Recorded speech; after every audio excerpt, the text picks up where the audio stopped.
Relationship is such that even if people have outlived their usefulness, Come on now. you shut the doors properly. Wow. So So, yes, you agree.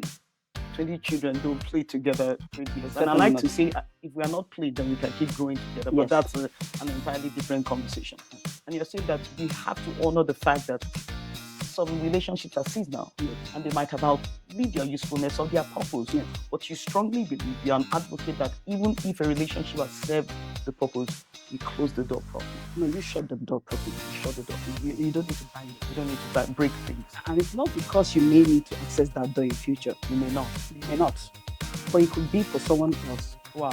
The door, you may not even believe No. that you need, you may not even need You may not need the door, but just for someone else. You never know who You else. never know. So it's much like a 360 degree. Somehow the dots always connect. Hello, my name is Eden A. Onwoka. Welcome to another guest episode of Conversations in Eden. So Conversations in Eden is a hybrid. It's not a podcast. It's not quite a talk show. I like to say it's a talkcast. And in Conversations in Eden, we have this easy breezy wisdom sit down style in the garden where we recapture the essence of honest, courageous conversation, just like it was before the fall of man. Here you will have vulnerable, strong conversation. We glean wisdom from global leaders and leaders who have excelled in their career, in their faith, or who have built something worth listening to. And on this second guest episode, I have the utmost pleasure all the way from Nigeria, West Africa, to sit down with a leader I've known all my life, someone worth listening to. And I would like you to meet Thelma Luke Nwoye. Thank you, Dr. Eden. It's a pleasure to be here. Why am I even smiling? Now, I want you to take a little look. We kind of look alike. You think?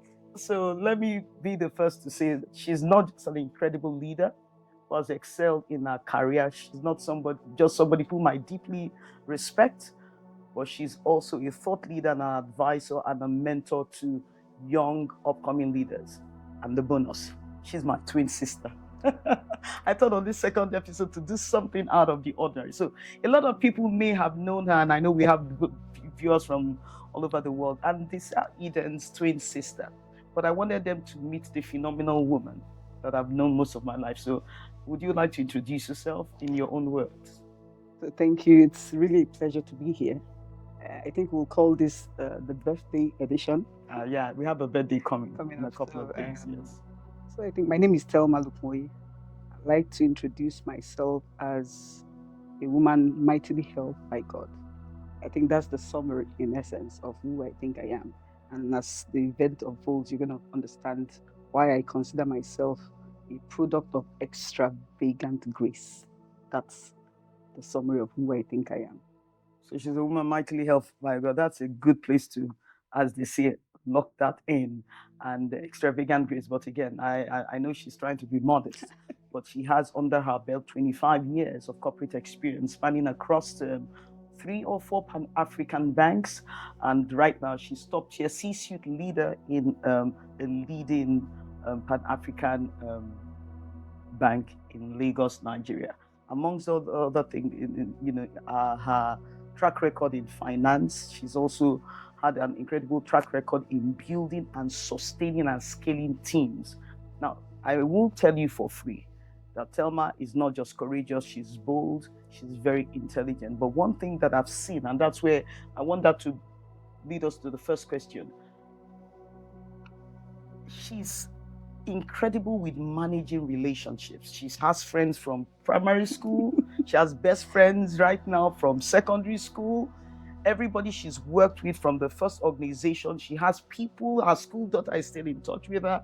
In a world that easily discards relationship, where people are hasty in this rising generation of cancel culture, how have you separated yourself?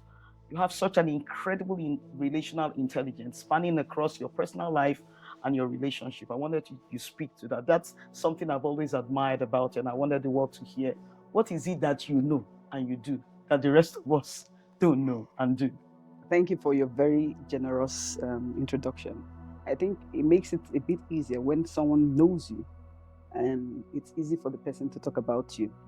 So, relationship, I'm sure people think much ado about relationship.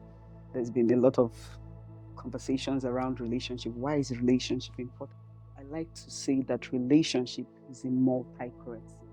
So relationship is not a currency. No, it's not a currency. It's It's a multi-currency. multi-currency. You could liken it to the black card in finance. If you own a black card, wherever Like a you bring MasterCard. yes. Not a MasterCard, but the no, black gold card. we're not doing brands here. It's Okay. a black card. Black card. So irrespective of whatever. the brand. So when you bring out a black card, it's only by invitation. Mm. So you bring out a black card anywhere, they know you are credit worthy. They know your worth is something. So relationship is like a black card. So if you're in the UK, it runs through with the black sterling. card. Yes. If you're in America, it runs through with the dollars. So relationship is like a black card. I think what you're saying is important. So relationship is not just a regular card. No. It's not a branded card. No. It's a black card. It's a borderless. multi-currency. It's a multi-currency. Yes, it gives you transcends access. beyond people, culture, everywhere. It is the bane of human existence. It cuts across career, it cuts across family, it cuts across relationship with parents. It's a 360-degree thing, and that's why I think it's so important. But unfortunately, I think relationship has been underrated. Relationship has been underrated. Undervalued. And so, back to your question, you're wondering, I have people from 30 years ago. Of course, I mean, there's the evolving thing, the balance, where we say 20 children cannot play together in 20, and that's so true. It means people outgrow each other, people outgrow seasons. You sort of, people are there for a season. Yes, you identify people for a season, but relationship is such that even if people have outlived in quote their usefulness, you shut the doors properly. Wow. So yes, you agree. 20 children don't play together 20 years. And I like to say, if we are not played, then we can keep growing together. But that's an entirely different conversation.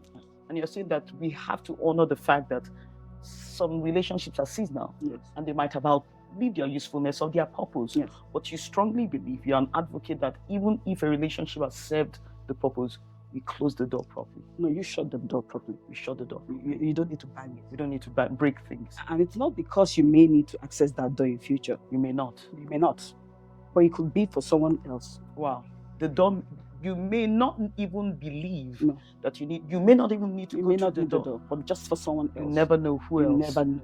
So it's much like a 360 degrees. Somehow the dots always connect. And so a mentor of mine recently said something. He said, do not build a monument for a seasonal or situational revelation.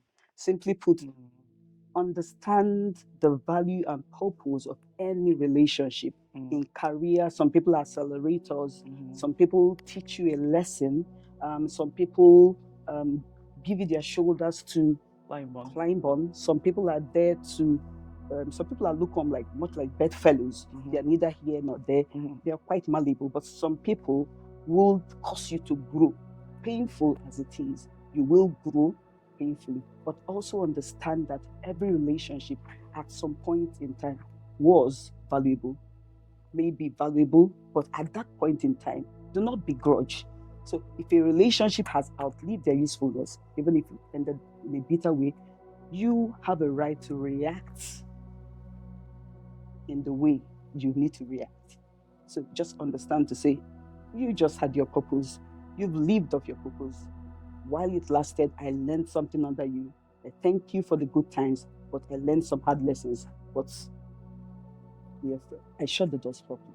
Shake hands. I'll move forward. That's brilliant. And then some will be like a constant. Look, they will always be there.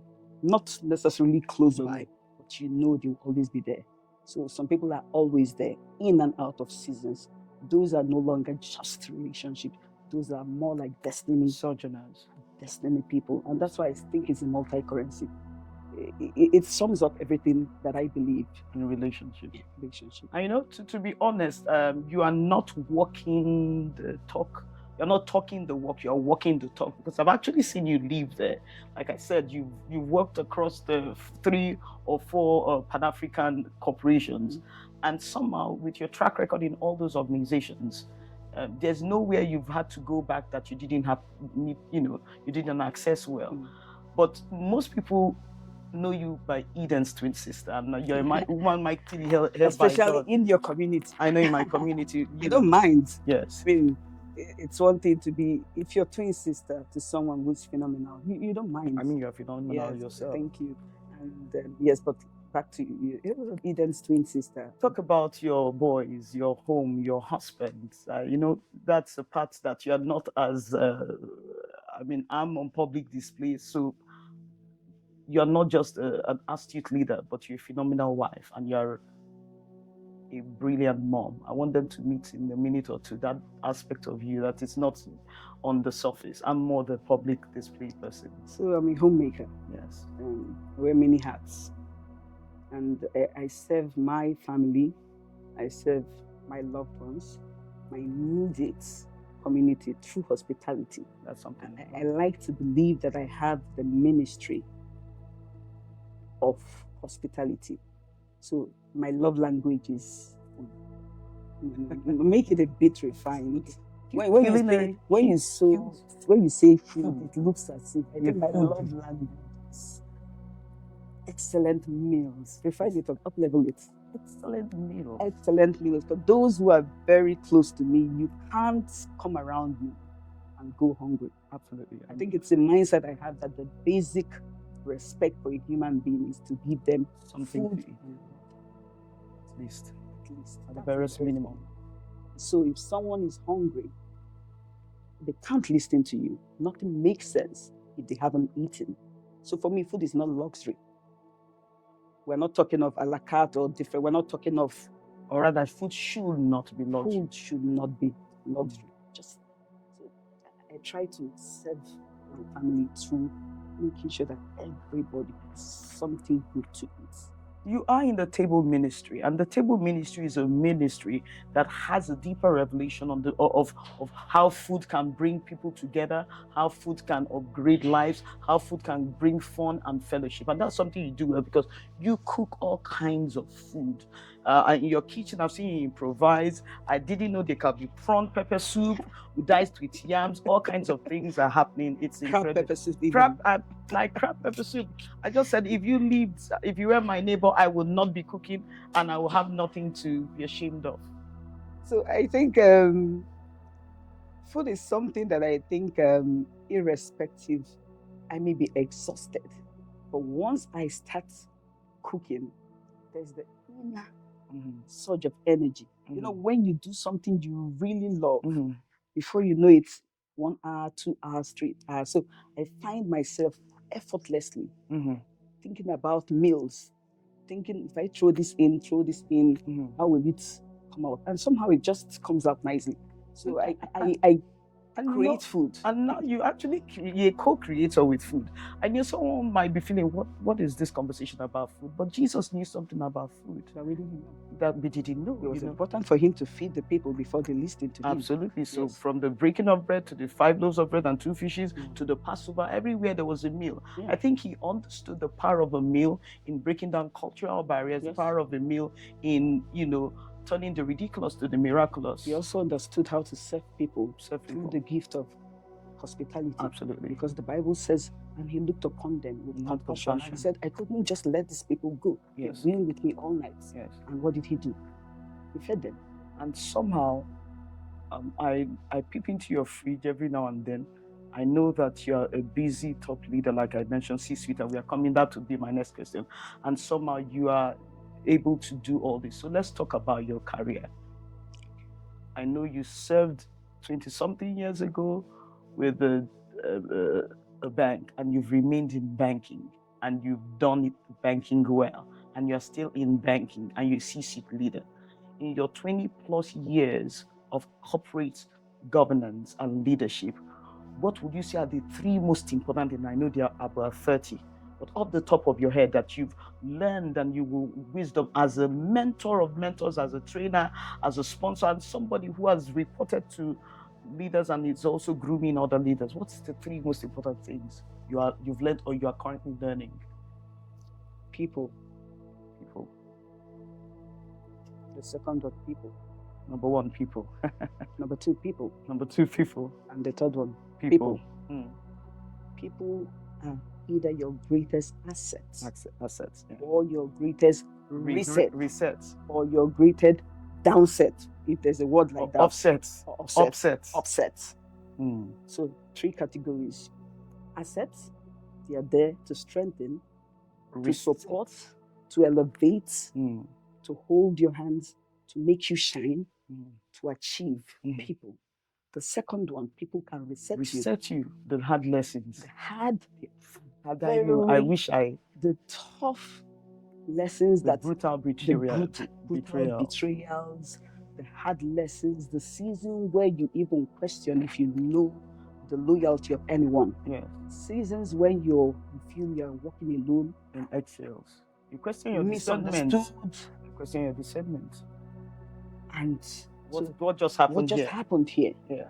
And you appear to be alone in a season that appears elongated. Seasons of stripping. But in those seasons, it is people also that are catalysts to that. Yes. So it's a reset. So it's your mind now telling you that it's a reappraisal. It may appear to be low seasons, but low, it's almost like you're being buried. But believe that it's for growth. And sometimes in those seasons, you may not even appreciate that there are seasons of learning, pruning, and all that. And the third one is people are upset. You're upset. Or regret. So if you're lucky, 10 or 2, and you bounce back, yes. But then, if you're not that lucky, they may be your upset or your offset. They may truncate everything entirely. So when you see me say people, it's not because we don't have other important things, but I think people are at the center, are always at the center of everything. In any organization, corporate is a word, but the makeup of corporate are people. People in leadership, the bosses that decide your career growth. People. Your peers who respect. People. The ones who sabotage you. People. Your mentees. People. Everybody, everything you come across with is people. You can't walk alone. That's right. So when I believe that in the last over 2 decades, I can't say that you cannot underestimate the power of people. I think it's worth repeating that people can be your greatest assets, your greatest resets, or your greatest regret/upset. And that's very good. I wanted to throw back. So I wanted to go through a season in my life. Like I said, we're identical twins, meaning for those who don't are we? For those who don't know, we were literally born on the same day at the same circumstances. And we've grown up together. We've gone through our secondary school, everything up to university, right? And we split during youth service and kind of found our own paths. But many times we were best friends. A lot of times you were my only friend. There were seasons that it was just us, me and you, throughout the season. I wanted to get a moment to give you your flowers publicly, but I wanted you to speak to the season after our youth service. I was top of the class. I served with Shell, then crickets. I went through all those interviews to join KPMG and all that. But for some reason, I didn't get hired. So I had, for the first time, a moment of separation. We'd always rode on the same momentum, the same, energy. We were always together. And in that moment, you've served in a bank and continued working. And for the first time in my life, I had a temporary pause. And I didn't quite know, because there you were, it appeared you were moving ahead and people were concerned what was happening. But I saw that you did something. So I had free time and I volunteered at the church, a ministry to serve, before, I think for almost 2 years. But I watched you do something. While you couldn't accelerate my destiny at the time, you bridged the gap by making sure that I didn't suffer material loss. when you were going to work, I mean, I served you in a different way and you served me in a different way. I had time, I didn't have money. You had money, you didn't have time. So I was going to wash your clothes and all that. But there's something you did, and it's not just what you did, it's the way you did it. So I wanted you to speak to it. So you would write a check. Those days, viewers, for the Gen Z, people used to write checks. Yes. Maybe you don't know what checks are. A paper. Yes. Much that like you could cash, you could go and take. So you would write a check and you leave it in a card, like an encouragement card that said, hold on, your time is coming, your little, like something that was spoken encouragement. You could have given me the money, you could have given it to me. But for you, it was not just, I think it was the dignifying around the giving. So I would just open my suitcase and see a card, and I'll see that. And you didn't do that alone. You would invite me to your office, I'll have lunch. You will send money to, I was in the choir, then I was serving in church. So I just wanted you to speak to the fact that there was a season in my life where it appeared that I was in my own season and I wasn't advancing at the way. And here we were, the same people, the same age, but you supported me in that season without dishonoring my dignity. Do you want to speak to that? Because that's if anybody was to ask me about you, that's one of the first things I would remember. What can I say?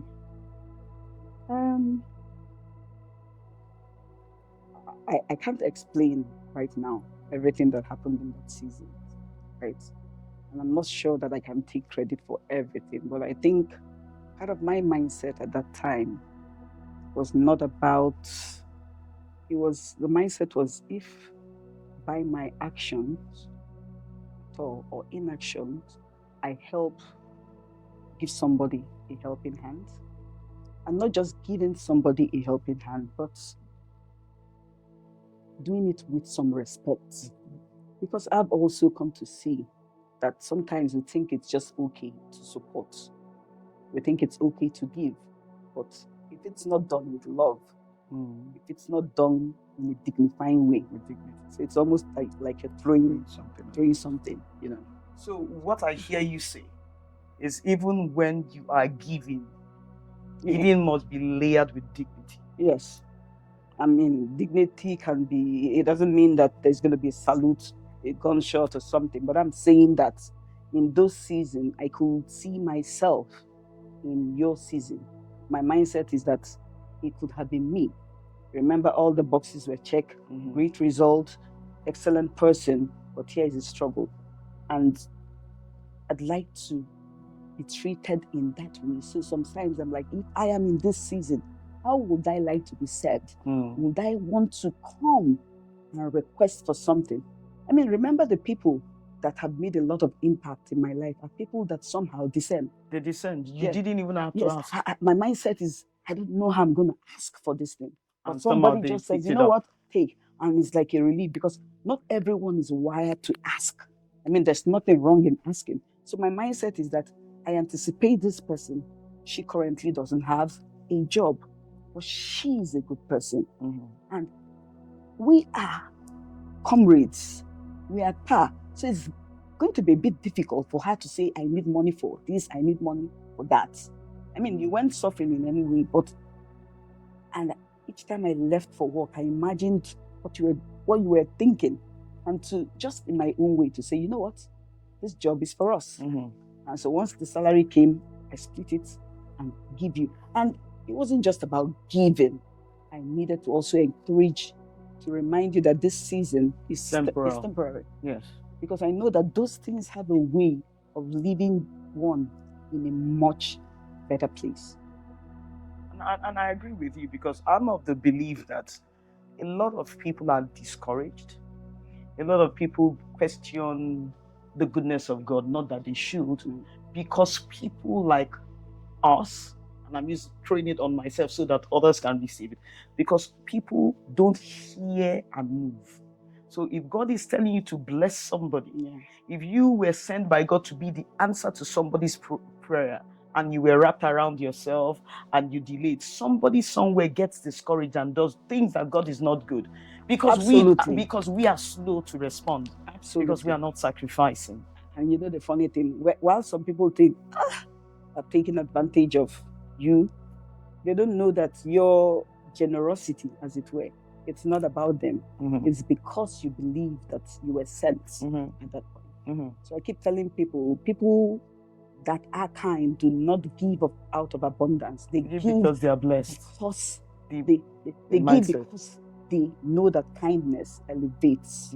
So it's not about how the receiver receives it.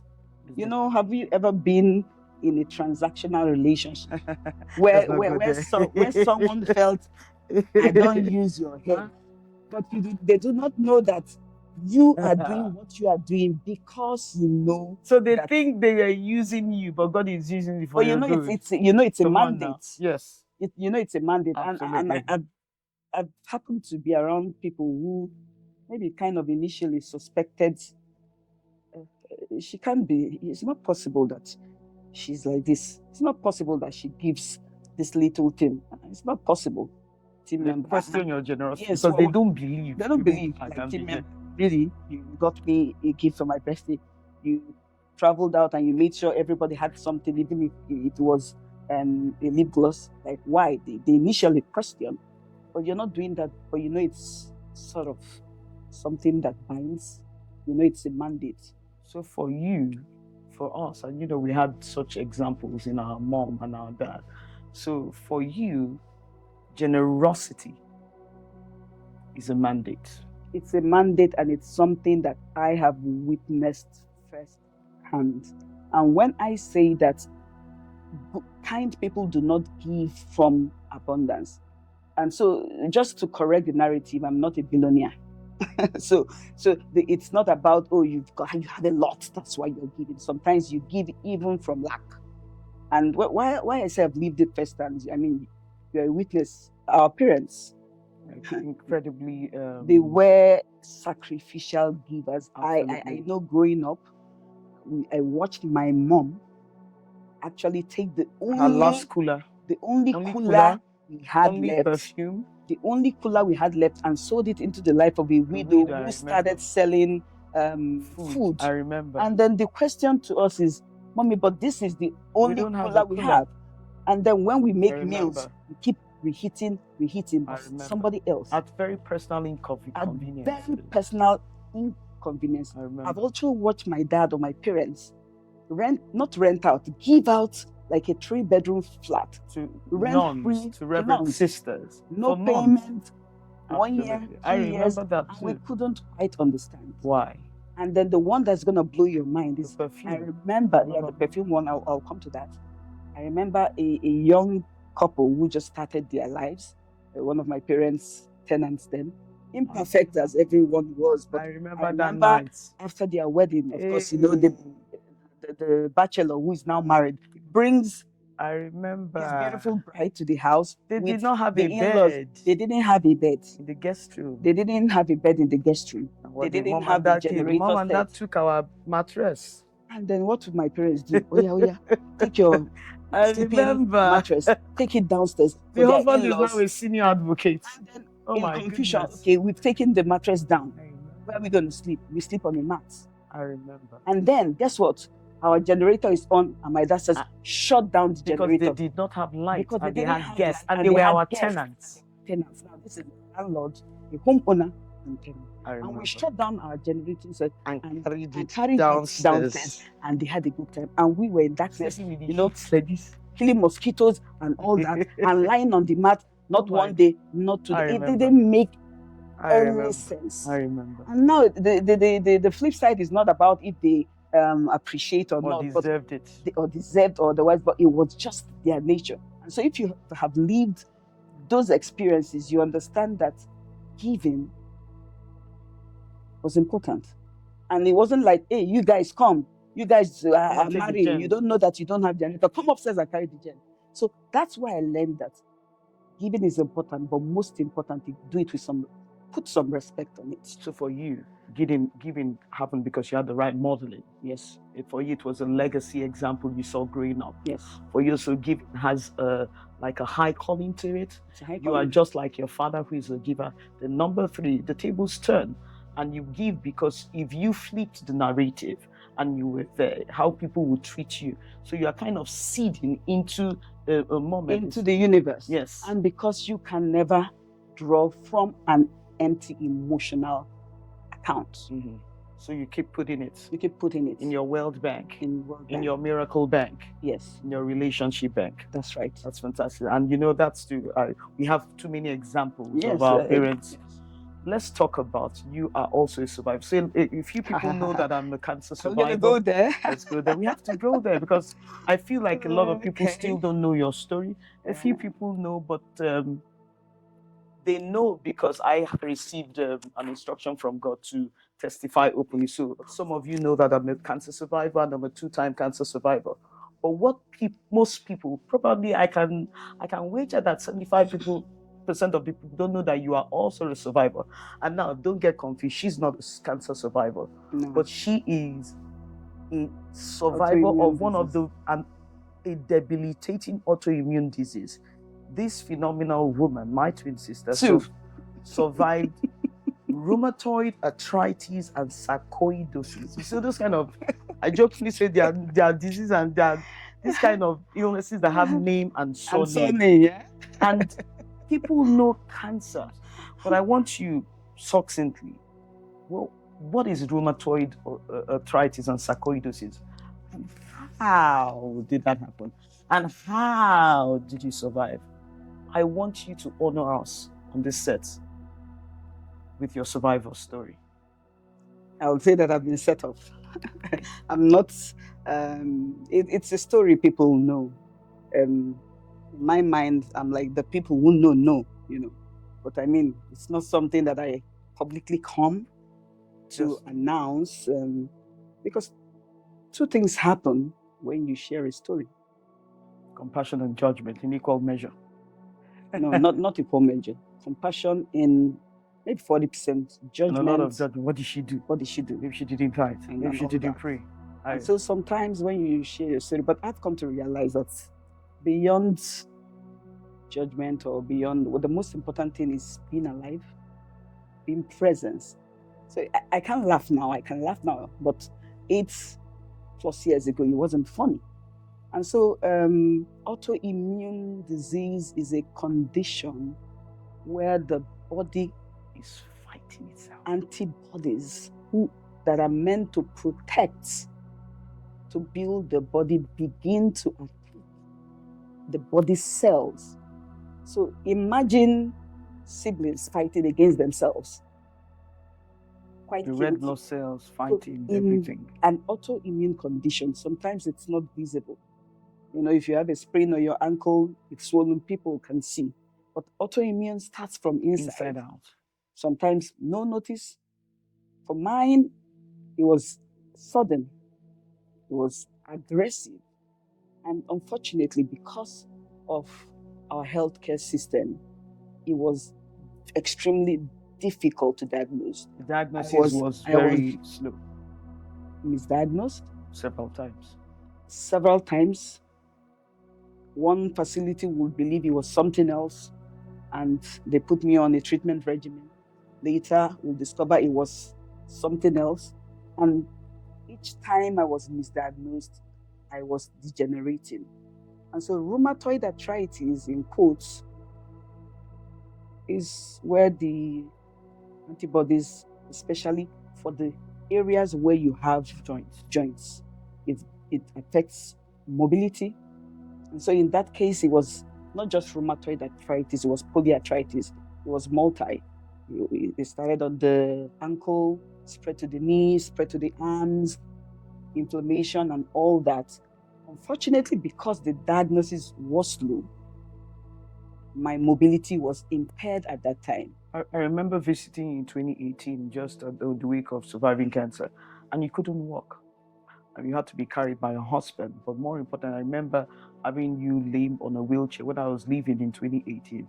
I remember you couldn't even sit down properly in a vehicle. That's how bad it was. If you remember, when we went to see the consultant, rheumatoid, what's the name? Rheumatologist. Yes, at Lagos State University Teaching Hospital.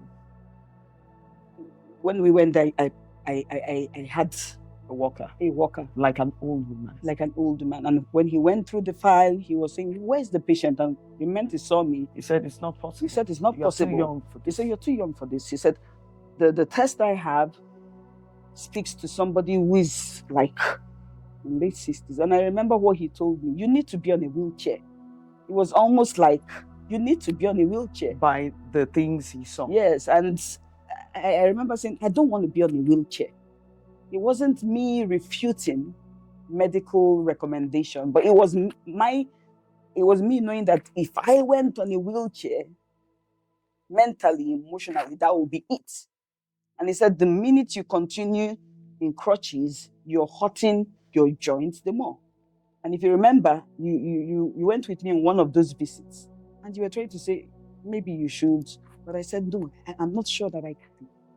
And so the second one, which is pulmonary sarcoidosis. So you were there struggling with mobility. Mobility. You were out of work, you couldn't walk, you took a medical leave, you had to be carried.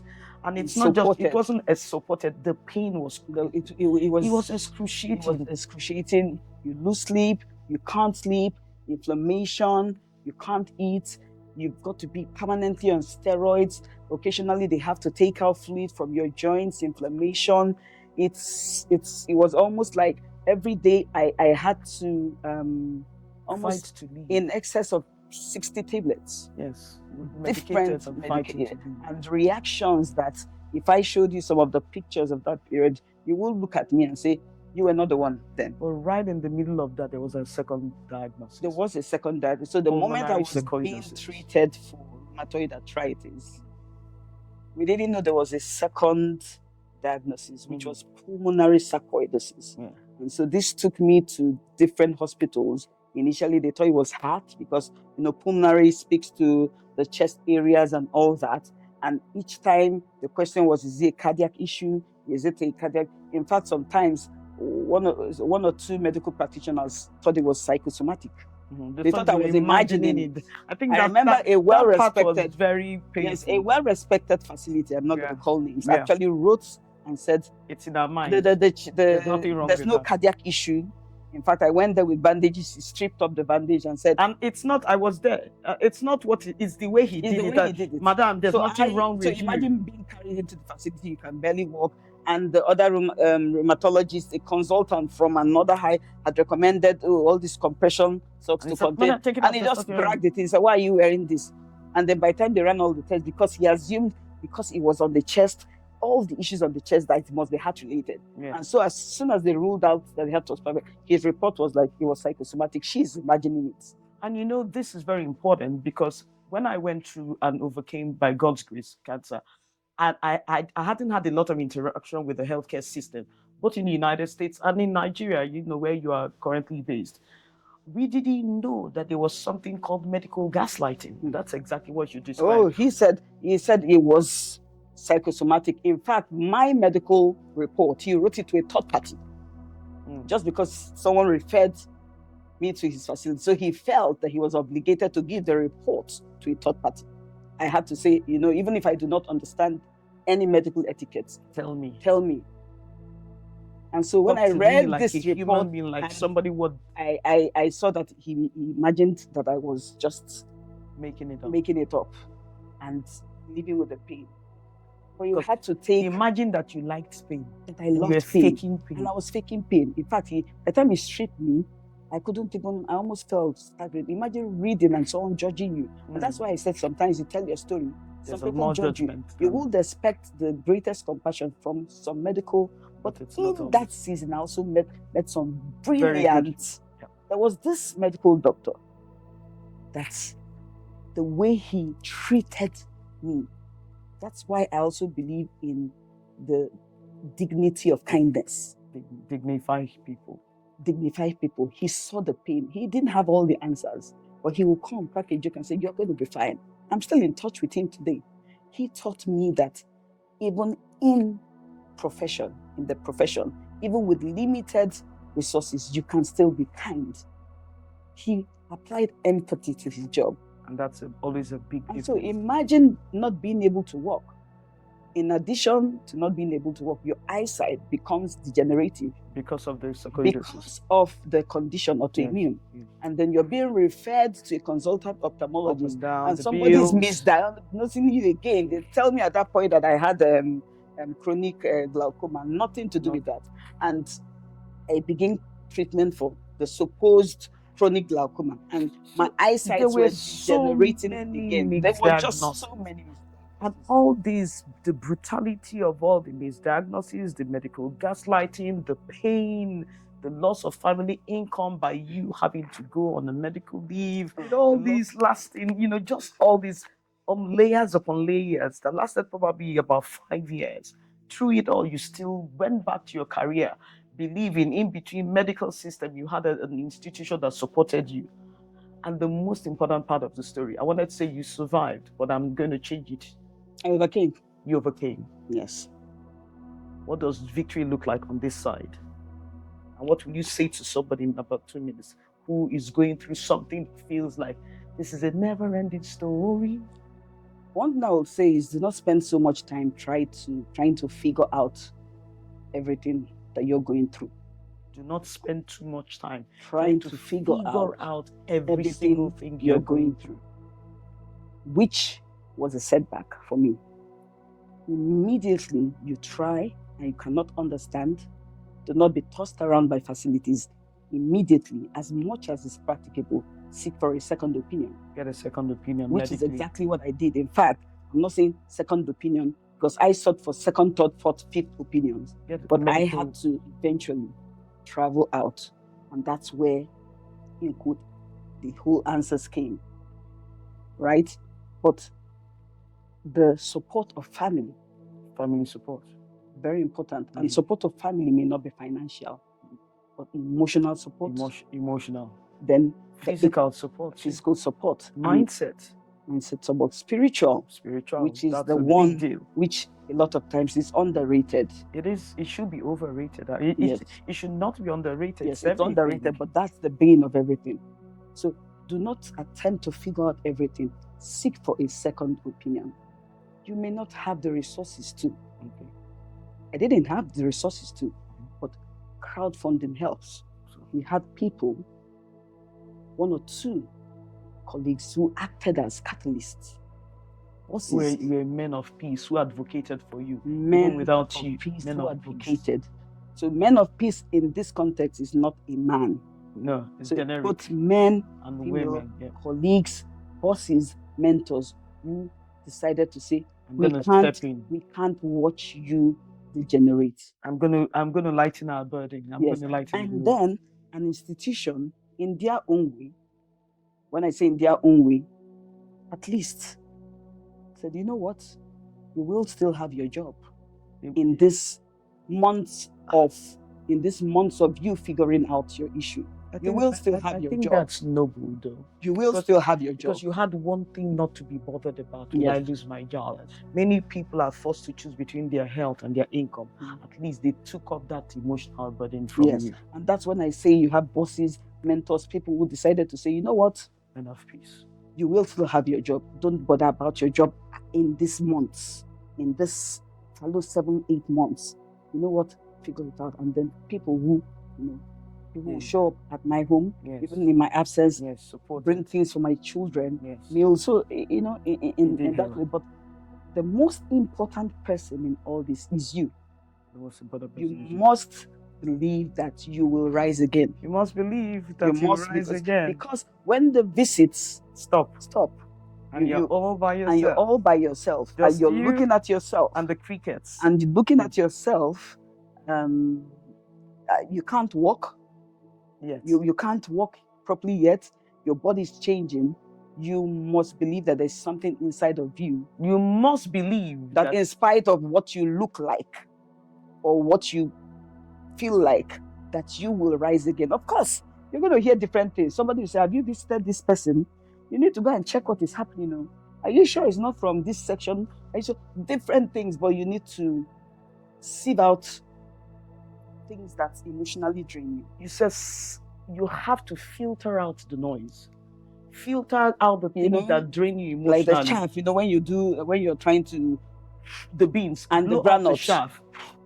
But I love what you said. You must believe that you will rise That again. you rise again. You must believe that if dead, dry, decayed bones can rise again, you are not a dry bone. Yes. You are still a living bone. I refused to use the wheelchair permanently.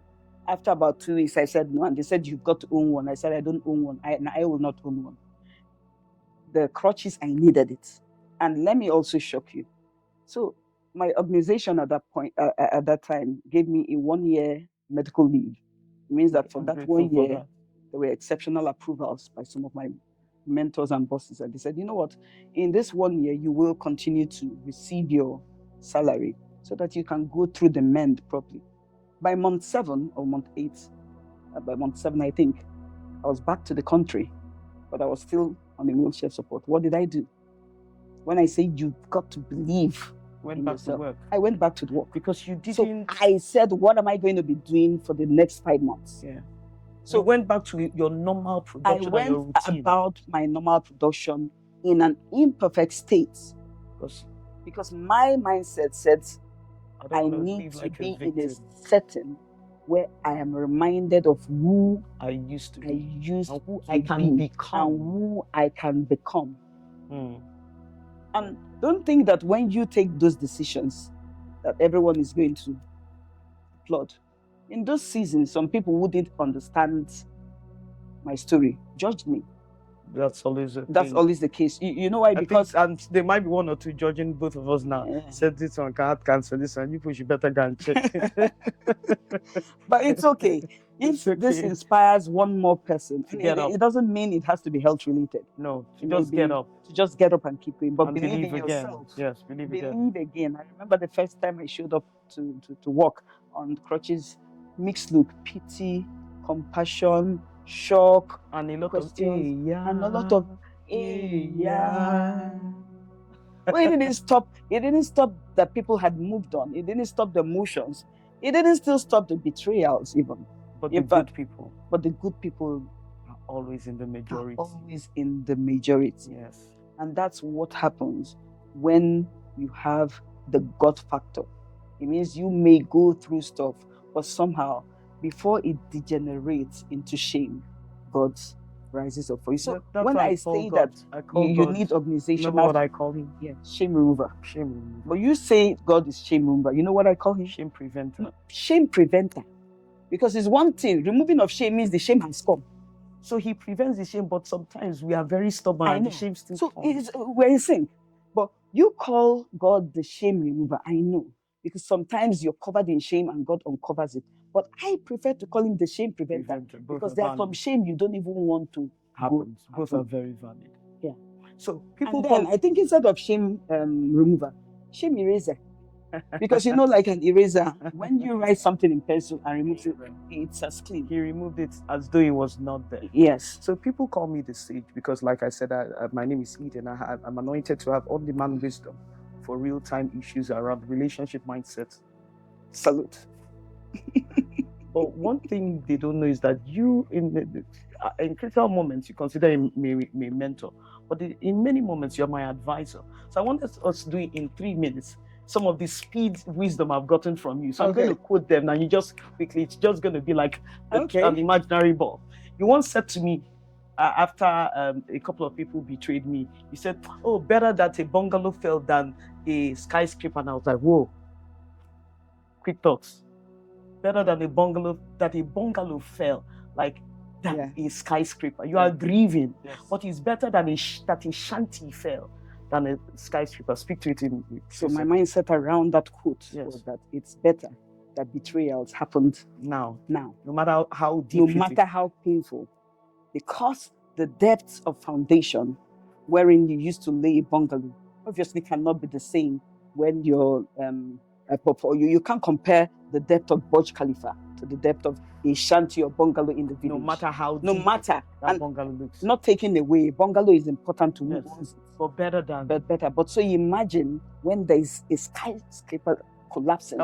It's collateral damage because it doesn't just affect you, it affects everybody. When it collapses, it affects destiny, relationships, everything. So when I say better, it means that let it happen fast. Let it happen fast. Yes. As painful as it is. So that you can move on. The second thing I remember you saying once, you said, even a poor husband, even the best husband, not husband, even the best spouse makes a poor God. Small yes. God. It means that we elevate our partners beyond their capacities. So even a good partner never forgets that the goodness is God. Yes. And that ultimately it's not about the other person. Don't deify human being. And so that's why we're often disappointed. See the humanity in them. And then if there's somebody who you are going to throw your anchor on, let it be God. I remember 20-something years ago, you had a mentor that said to you, if they refuse compassion, let me say it in his voice, if they refuse compassion, give them authority. Speak to it in 1 minute. If they refuse compassion, you give them authority. And there's a story. Do I have some time to just Let's do the story in 2 minutes. So the story behind this is the power of chance meetings. You know, I like to back to relationships. When I say relationship is a multi-currency, and that was a random meeting with an older gentleman who became your mentor. Who became my mentor. He was an Air Vice Marshal. AVM. And when I met him, I didn't know who he was. It was a chance meeting, but he became my mentor, always tracking my progress. Now, something happened around my youth service. I was unjustly treated at that time. So I didn't get my discharge letter. In fact, the commandant then, what are they called? The director said you were not going to pass out of the youth service. The director said you will not pass out the youth service and all that. And I tried to explain why they seized my alawi. 3 months alawi. It was important. But it's an internship. Yes, it's called allowance. Alawi just means the stipend so you get from 3 months of 3 months. And then I was ready to forfeit the 3 months. All I wanted was give me my discharge certificate so that I could move on in life. And he refused. And people pleaded with him. He refused. And your Air Vice Marshal and I went and pleaded with him. He refused. And because he was tracking my progress, he called to say, congratulations, you must have collected passed out. I said, I haven't passed out. And he refused. He said, what's going on? I said, he refused. They sent delegates, he refused. They sent agent, he refused. This is the person in this state where I serve. He said, okay, go back there. And explain to him. I believe he's going to be reasonable. He will understand. But he refused. But why can he still refuse to be reasonable? They sent delegate. This guy refused. And they thought he refused. And that was the moment. That was the moment where he said, okay, you know what? You've done all this and he refused. Give me his details. And he made a statement 23 years ago that one of my I have never I love forget. It. And let's say it together the way he said, if they refuse compassion, I give them authority. And then, boom, he now said, go back there. Some phone calls. And by the time I went there, my discharge certificate, the first thing the guy asked, he said, please, what do you know in Abuja? You people, I don't know. And they gave me everything. And so, you see, power of chance meeting, power of relationship. They refuse compassion. I know it looks like a story to you, but it's become a strong spiritual principle for me. It also speaks to the fact that sometimes God, like, haven't done all. When you know you have done all, you believe you have given, you believe you have worked, you believe you have served, and you're still unjustly treated, undervalued. Just take. They refuse compassion. God give them you just go back to your secret place and say, in quote, the Air Vice Marshal, who is the marshal of the universe, and cry to your God to say they have refused compassion. To let me go. And then God gives authority, and then things begin to realize. Oh, too much wisdom. So we've talked about legacy. We've talked about you being a C-suite leader, and the most important currency. I love how you said multi-currency. The black card. The black card. Relationship. People. That's right. We've talked about your family, and now a table ministry. Cooking for you is a mantle. We've also talked about you navigating 20 plus successful. So, and by God's mercy, still standing. Then we've talked about your journey in overcoming rheumatoid arthritis and sarcoidosis and pulmonary sarcoidosis. I think I've always wanted to do this, and I'm glad I have a couple of, as we're beginning to power up the show. So we're identical twins. So that means we were born genetically, we're one egg that mom said was broken into two. Is it monozygotic or yeah, what they call it? monozygotic, or you study. I'm the arts person, you're the science. But so mono, whatever she's talking about, it simply means that one egg broke into two, Divided into two. and two of them. And I do remember you saw it, our not just birth certificate, our record of birth. I don't. I was born. We were born April 30. I'm not on the. This is my show. I I'm don't want to have you forcefully I can't removed. claim that I saw. I do don't want to remember have that you I forcefully saw. removed from the show. So I was born 9 o'clock. Someone was 9:00. born 9 o'clock. 9 o'clock One of us. a.m. on One a of us. Sunday during high mass, and One she of was us. born 9:05. But for the One past of us. years of our life, for some strange There's no reason, proof. you've not accepted There's that no proof. I'm the older twin. There's no proof. Now, something happened 4 years ago. You never accepted, but unfortunately, we've experienced a couple of grief. Dad has gone to heaven. I love our dad, honoring our parents' memory. And our mom has gone to heaven. She went to be with the Lord 4 years ago. And part of our cultural heritage, we are Igbo, so we had to lay our mom to rest. And one of the requirements for the first daughter, the first person to come out, was that the first daughter would have the honor to lead mom's body back home. So that means that the one who came out first will join the ambulance and give mom her final ride home. Mom's casket was there. And in that moment, that was the only time, tearfully, forgive me, and she was like, I know. I was vulnerable. I know that I was in grief. I've always argued I that was in you're grief at older that time. me, and grief makes you do I have to stupid accept things. that you're older. I was vulnerable. In that moment, I was finally, you vulnerable. considered to the truth. Not just because of vulnerability and for peace. It wasn't. And she was so scared and said, "You're my senior." So do you still accept, like you accepted that day in the mortuary because you were afraid to join the ambulance? Do you still, before our global audiences of about people watching from 30 plus countries, do you accept, like you did 4 years ago, that I'm 5 minutes older than you? I can neither confirm nor deny that I'm older or that I'm younger. And I think at this point, I will need to plead the Fifth Amendment on this one. And back to the grief story, I was in grief. If you've suffered grief, you understand in those situations, I was vulnerable. So I can't confirm or deny that. I plead the Fifth Amendment on this one. Looks like this debate is not going to end. I plead the Fifth Amendment soon. on this one. This is an ongoing debate. It's not going to end. The final thoughts, closing words. You've lived a long, full life. You're surrounded by 3 generations of your children's children's children.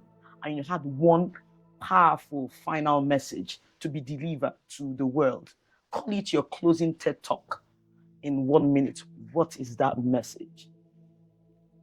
Hold on dearly to the people you love. Show them everything. Just go and love, in the words of Mother Teresa. Hold on dearly to the people you love. Make sure you show them that you love them. And in the words of every single day, show them that you love them. And in the words of Mother Teresa, now Saint Teresa, go home and love your family. This has been such an episode. My name is Eden Eonwoka, fondly known as speaker, trainer, sage. I'm a global speaker, a corporate trainer of over 20 years, and I'm fondly called the sage because God has anointed me with on-demand wisdom to speak into relationships, mindset, and capacity building. Look out for this episode, subscribe, follow us, and I'll see you next time in Conversations in Eden. Bye-bye now. I love you.